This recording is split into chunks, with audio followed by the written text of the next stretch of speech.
think when you talk about personal training or health and fitness in general, the first thing I think is what is a total misnomer is when you see these individuals telling you exactly what you need to do to enhance your own strength, own muscularity, and things of that particular nature. I think it's impossible for you at a distance to identify what somebody else needs. It's difficult if you're in person to do it, but if you are applying the same mechanical stimulus or nutritional stimulus to two people,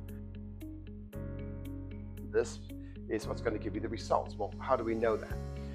A lot of times it's trial and error essentially. And so we're all metabolically different. We all produce different types of enzymes differently in different stages at different times a day to digest food differently.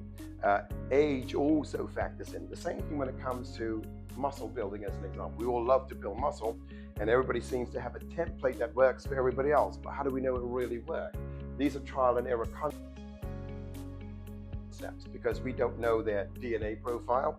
We don't know what their myostatin inhibition and the inherent characteristics are. We don't know anything about them yet. We say, okay, do this exercise because it will increase your muscle mass. So I'm a big fan of individually tailorizing everything for a client.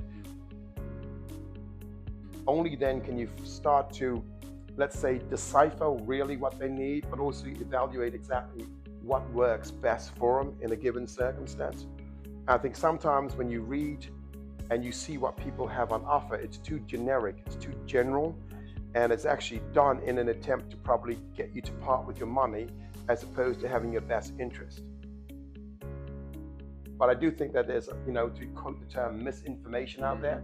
And I think when people who are not educated in sports science and health and fitness see this stuff, they believe it because they don't have any way to critique it or to analyze it.